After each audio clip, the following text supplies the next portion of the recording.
We're going over 8 must-have white cards for every Commander collection. I'm Mia, and I like lint rolling my clothes because of the cats. I'm Beezy, and Mia's cat is white, and I play white sometimes. We're the Nitpicking Nerds, sponsored by Cool Stuff Inc., which means when you go to Cool Stuff Inc. to buy Magic the Gathering cards, which they sell, like you were going to buy anyway, you can use code NERDS at checkout to save 5% on your order. So if you spend $20 on Cool Stuff Inc., if you use code NERDS, you save $1. We're also sponsored by Dragon Shield, best sleeves in the multiverse. Good sleeves. If you like the code NERDS, you can also use the code Nerds. there for 5% off your entire Dragon Shield order. We have a link in the description below that you can use to help the channel a little bit. Nitpicking Nerds links have never been hotter, folks. Also sponsored by Moxfield, is where we build all of our decks. You're going to see an ad somewhere. Try to guess where the ad is. If you're right, you cheated. So there's that. And happy birthday to everyone whose birthday is today, because we do make a video every day for everyone's birthday. So this is Commander cards that we think everybody should own. If you are a new player just getting in, I think these 8 cards are perfect buys. If you are a seasoned veteran looking to pick up some cards because you know you're going to build 7 decks in the future, these are some perfect buys. This is the Nitpicking Nerds take on the Commander collections that they released prior. This is the white version, and we have 8 cards here. The first one being Swords to Plowshares, one of the best, if not the best, white removal spell for creatures. 1 white mana to exile target creature. Its controller gains life equal to its power. It fits into any white deck that needs just a spot of removal, which is all of them. Yeah, it's one of the best ways to remove a creature in the entire format. I almost say don't leave a home without it. It's basically a staple.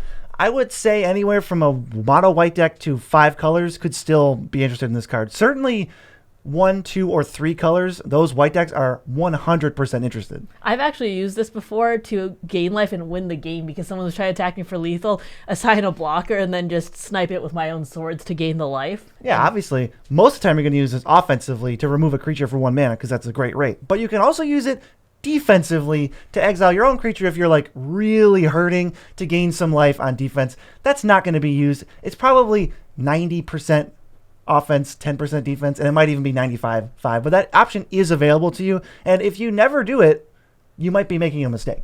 Yeah, exactly. But I do remember people saying Path to Exile is a ramp spell, so if they're considering Path to Exile a ramp spell, I'm considering this also a life gain spell. Yes. Swords to Plowshares is great with expensive card draw, actually. So if you're talking about like blue cards or other like sorceries that kind of like require you to tap out of most or all of your mana to draw a bunch of cards, Swords is perfect in those decks, and you actually want more cards like it. Because let's say I play like Recurring Insight to draw 6. Great, cool. Now I have my land for turn, play that, and now, because I have cards like Swords in my deck, I can actually defend myself instead of just tapping out for a clunky spell. Yeah, especially if you just keep like a treasure on board or something. Ooh, what could it be? There's not that much 1 mana interaction. Well, of course you're going to have Swords because you can just cast it with 1 mana. It's easy. And obviously, Swords is a pretty one-trick pony that you're only ever really going to use it for removal. But on the off chance you're in a life gain deck, there are cards like Sarah Avatar, which set their power toughness equal to your own life total. So if you Swords your own Sarah Avatar or a creature like it, you basically double your life total. So if you have like Sanguine Bond out or something, it's actually just kill somebody. I think that's pretty cool. I think there are a lot of ways to use this, though. You will almost always just be using it to exile someone's creature. The next card on our list also exiles. It's also a removal spell, but it's a little bit different. It's Skyclave Apparition. It's 1 white for a 2/2. When it enters the battlefield, you exile a non-token permanent with mana value 4 or less, obviously also non-land that an opponent controls, and then when it leaves, they get not the card back, they get an illusion equals to the mana value of the exiled card. So if I exile like a Hedron Archive, it's gone forever. If they kill my Skyclave, they're going to get a 4/4. I really like this because it's interesting that it's one of the ways you can kill the ring. Yes, it is one of the ways to kill the 1 ring. It's a very playable way. This is a versatile removal spell. It hits any type of non-land permanent. 4 or less, that's still a pretty good chunk, and this only costs 3, so you're getting your mana's worth most of the time. I would say this is probably for like 1 to 3 color decks. You're not going to see this too much in like 5 colors, but in these focused 1 to 3 color decks that have no problem with double pips, which is all of them, this is going to be a really solid card because it's very good with blinking. It's better if you can reuse it. Like Swords to Plowshares is 100 times better than Skyclave Apparition, but over the course of the game, if I use Skyclave Apparition 4 times, well, that's better than a Swords to Plowshares because you can only use Swords once. Yeah, that is really awesome. And the fact that it does count as your creature count to the deck. So if you want to stack it to something like Diabolic Intent or something like that, you can use it as a body itself too. Yeah, you can totally just sacrifice it, get the trigger, great. Now it counts as a creature in your graveyard, counts as a creature in your library if you want to tutor for it, and you can reanimate it later if you need another removal spell. Can't reanimate a sorcery, obviously. As stated earlier, it is a creature, so you can get multiple effects if you can blink it. One of the ways is with Teleportation Circle. So you can blink at the end of your end step, and you can just keep getting those triggers for exile. Yeah, it also works with Panharmonicon. I mean, these cards are all going right into your Flicker decks, right into your Blink decks. It goes, oh, I'll play this double trigger, snipe 2 things. Now it's like, oh, Flicker it. Great, you get a token. That's fine. Tokens are not that big of a deal when they're just vanilla stats. It would be a big deal if we were giving the card back, but we're just like, nope, Flicker it, trigger it twice again, exile things, just mow down opponents' creatures, opponents' mana rocks, all the utility stuff, and then we'll just throw in, let's just sprinkle in an Ephemerate, because let's just do it all again. All these Blink cards just make it so that this thing is like the highest value ever. I love using it with Victimize too, because you can either use it to sack to get 2 better things back, or you can reanimate it if it's in your graveyard already. Yeah, if you got nothing better to get, it's like, it's a creature in there, it's totally good. That's what your like toolbox things, and we can get real toolboxy with like a Recruiter of the Guard. It searches for a creature with toughness 2. Well, Skyclave in your deck, great. You need to find an answer to a removal spell. Recruiter of the Guard lets you just turn your deck into like Tudor City Value Town, I believe that's what they call it. Absolutely. I like the fact that this is a little bit of everything, and the fact that it never really gives back the card that you exile, so it is just that kind of sweet spot of removal. In so many decks. But one white card you must have is Moxfield.com, the best place online to build a deck. We love using Moxfield, not just because we're sponsored, but because it really is a seamless way to build and change your decks. Just admit it. We bamboozled you. You did not see this ad coming. You forgot earlier when I said there's an ad coming for Moxfield. You forgot it, and you're like, okay, VZ, I got you. So you have to listen to us when we say that Moxfield actually is the best way to build a deck. It just so happens that we are sponsored by them, but I'd be shouting it from the rooftops regardless. I like the fact that if you do have a commander that you are building, you can see other commanders that other people have built and their deck lists. For instance, if you look at BZ's Carador deck, you can also find his other Carador deck as a suggestion. And gotta tell you right now, I'm building more Carador decks because I just have too many hot fire ideas, and Moxfield lets me put them all onto paper and just be a absolute gremlin about it. What is our next must-have Commander Collection White inclusion for Commander Collections? That's a lot of Commander White inclusion Commander cards. It is Teferi's Protection, the best get out of jail free card. One of my favorites too. 2 and a white for your life total can't change, and you have protection from everything, and you exile it, and it's all at instant speed. So it is truly the get out of jail free card. And your permanents phase out. Yes. Which is pretty good. This is, like she said, a get out of jail free card. It's 100% board wipe protection, which almost no other spell can say. Because, like, what is a board wipe going to do? Well, it's going to clear out your permanents from the board to somewhere else. And Teferi says, no, they're not even here. They don't even exist, so they can't move anywhere. It's, like, completely foolproof as long as it resolves. And worst case scenario, you've got a fog. Fogs are pretty bad, but that's the floor of this card, so I'm going to allow it. And this is definitely a card you could see from 1 to 5 colors. It being so unique means that it's not really restricted to like, oh, mostly just for Boros decks. Like, no, anyone kind of wants this. No other color really has this card. If you can consistently get white, it's great for your decks. Also, I do like the fact that it is very well designed, considering it does exile itself, so you can't keep just looping this. Yeah, thank God. On offense, you can use it to create a one-sided board wipe. So if I want to fire off a Day of Judgment, classic, destroy all creatures, I can respond with my own Teferi's Protection, phase myself out, everyone else's stuff is still here, and then it gets blown up. And then on defense, I basically just can't die for a turn. If you're trying to deal 100 to me, attack me for Craterhoof, million damage, I can just go, nope, peace out, see you later. I've definitely done some mean stuff. Armageddon, hold priority to Teferi's Protection. No one but me has lands. Absolute nonsense. You could also do things like Worldfire, which kind of ends the game. Your life total can't change, so you don't go to 1, and all your stuff's basically still there. Next up, we got a spicy one. It's Felidar Retreat. This is 3 and a white for an enchantment. Landfall. Whenever a land enters, you can either put a +1/+1 counter on your entire team and give them Vigilance until end of turn, or you get a 2/2 cat. So this is great for me. I love this card. It can either make an army if you're low on creatures, or if you're ahead on creatures and you've got a lot of stuff to do, it pumps your army so you can actually push through damage and get people dead. It's really never a dead magic card. I would say anywhere from 1 to 3 color decks are really interested in this. It's a great payoff for tokens, go wide strategies, +1/+1 counters, because you can start messing with the number of counters that go on or give abilities to things with counters, and landfall because it says landfall, make a dude. You know, I thought that this wouldn't shine as much in non-landfall decks because obviously you're getting multiple triggers if you are in a landfall deck, but this has been really great in some of the other decks I have it in, like my Force Combat Baloth deck. It's been really nice in there being able to give power to my entire team and then just make chump blockers if I need them. Yeah, obviously when you get a like playing one land with this card and getting multiple counters on it plus vigilance is like a really sweet effect. So Hardened Scales can cheese it in your +1/+1 counters decks. and there's plenty of other versions of that card, that's a great way to do it. Scoot Swarm is like the perfect companion to this card because it goes wide and creates a bunch of tokens, but it's also trying to make landfall happen. So if you can cheese out other lands, you're getting multiple triggers of that, multiple triggers of the Felidar Retreat. Let's just say Myriad Landscape. You know, you can crack it, you get 2 forests, trigger, boom. You know what I'd also love to see this in? A deck that runs Awaken the Woods. Yeah, because then you're making land creatures, and it's an easy way to just poop out a bunch of lands at once, or throw out end of turn, Secure the Wastes, untap, Felidar Retreat, counters, maybe 1, 2, 3, who knows, and then just clean up. I think this is not only an amazing budget card because it's like 50 cents, but it just goes in so many decks, and it's got the power. But to move on to a utility creature is Welcoming Vampire. This is a 3-mana creature that flies, and it says, whenever a creature power 2 or less enters the battlefield under your control, you draw a card only once a turn. This has actually been really, really good in Edgar, but also has homes that were like Mentor of the Meek would also be. It has solid card draw in 1 to 3 color decks, and it's really good in those creature-heavy decks where you can consistently get those 2 power or less creatures onto the field every turn. Yeah, it works super good with tokens, super good with weenies. If you got things like Thraben Inspector, well, you can fire off Welcoming Vampire, then play a cheap creature right afterwards to draw a card immediately. The Welcoming Vampire replaces itself. You feel pretty good about it, and it's still going to be there to generate more card advantage. And then tokens. My God, every token has a mana value of 3 or less, so you're just going to get to draw whenever you make them. So that makes me think, well, if it's only once per turn, I want to make a token every turn. I want to play a creature every turn. Like when I pass the turn to my opponent, play something on their turn, get another card, and then just keep the value train rolling. And then that could be up to 4 per go-around.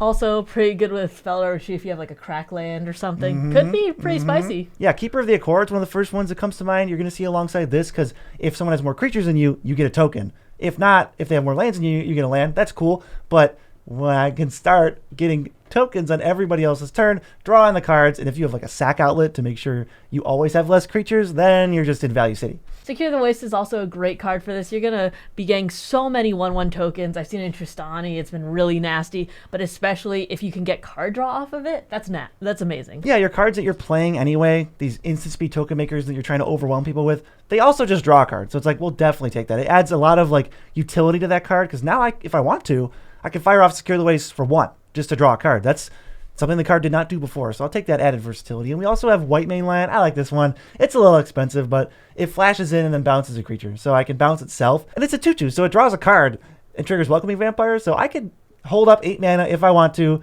and then White Main Land every single turn. And you know what? In a pinch, it can also save the Welcoming Vampire for more card draw. If you do have the mana, it could be a really good white card draw engine, which there aren't a ton. But moving on to one of my favorites, a card that everyone loves to hate and hates to love, it's Farewell. 4 white for a board wipe that says you can either choose 1 or more, exile all creatures, graveyards, enchantments, or artifacts. The interesting thing about this one though is it doesn't exile itself, so it'll go to the graveyard, but after you exile graveyards, so you can loop it if you'd like. We're going to get to that. It goes pretty much anywhere. This is one of the 10 best board wipes in the format, so you could see it anywhere from 1 to 5 colors. I wouldn't, like, if a deck has white in it, I wouldn't be able to count out if they have Farewell. They easily could. This card just hoses everything. The fact that it's a complete reset, not every board wipe can say that. Oh, Damnation, it's going to take all the creatures out. Great. But, like, what if they have Graveyard Recursion? What if they have a bunch of Mana Rocks? What if they're not playing a creature deck? Farewell just sweeps it all away. The only thing that's left really is Planeswalkers and lands after this. And it just resets the game to nothing. But there is the other mode of you could just omit one of those 4. You don't have to choose all of them. Leave all your artifacts in play or something, and now you're dominating. It really is your choice to what you pick. It really shines also in Planeswalker decks because it never hits Planeswalkers. Yeah, it just says, whoop, shut down the entire board, and then I'll +1, +1, -1, 0.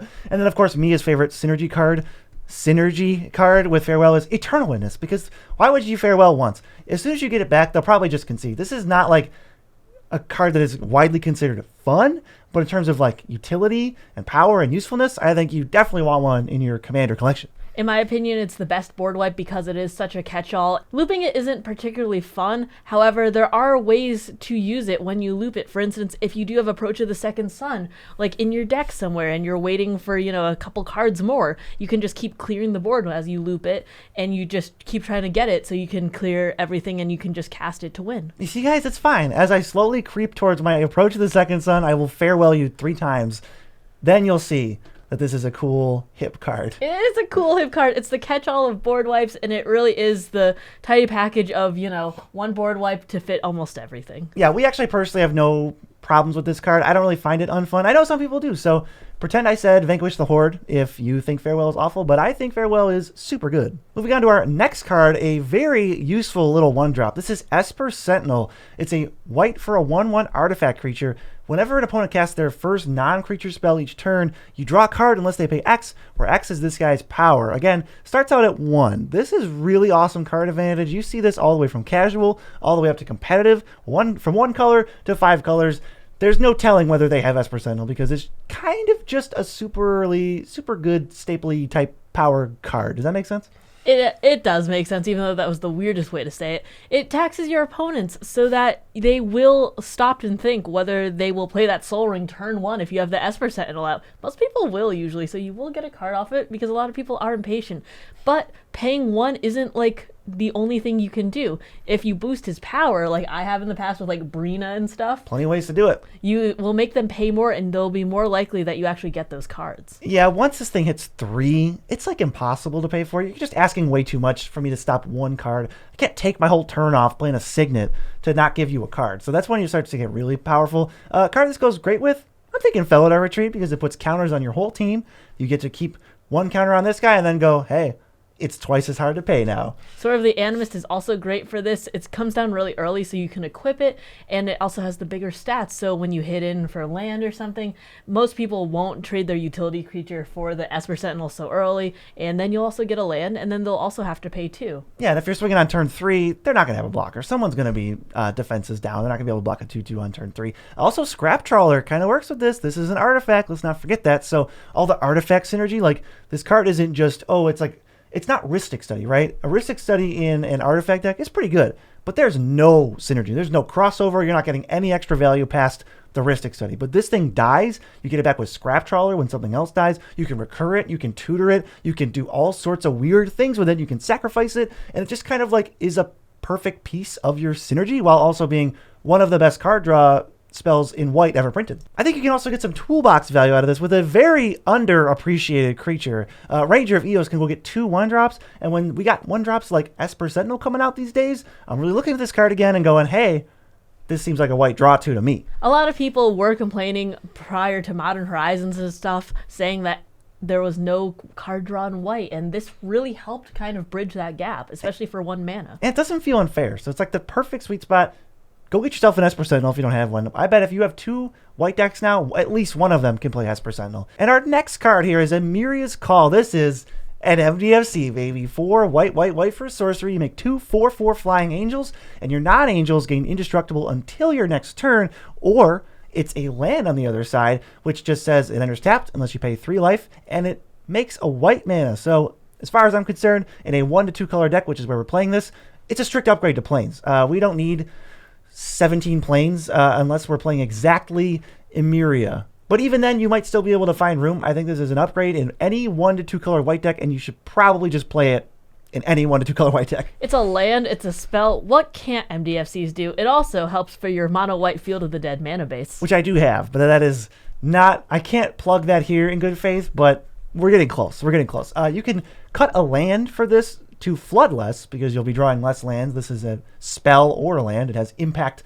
when you are drawing late in the game hoping to find some gas, and you can cut a spell for this to screw less, which means you're going to have less 2-landers that just don't work because you can't get anything going. So this is just absolutely perfect. I think it is a complete auto-include. The only thing is you can't really play that many monocolor lands once you get to 3 colors. So the MDFCs, which can only make 1 color on the land side, just kind of fall off a little bit. This works super well, despite what some people might think in the Giada Font of Hope Angel Kindred type strategy. Ignore the part where it says your non-angels don't get indestructible. Whatever. Would you play a sorcery that was a land on the other side that said pay 7, make 2 4/4 angels? Every angel deck would 100% say yes to that, so just forget the non-angel part. This is absolutely an angels card. This is also great because it is a land and a spell, so if you need to pitch it to something like Solitude or March of Otherworldly Light, it can help reduce the costs or just eliminate the cost in Solitude's case. Yeah, a Plains isn't white, it's a colorless card, so there's not much extra to do with it, but even with these cards, it now has functionality in your hand, even if you're just going to throw it away. Plains can't do that.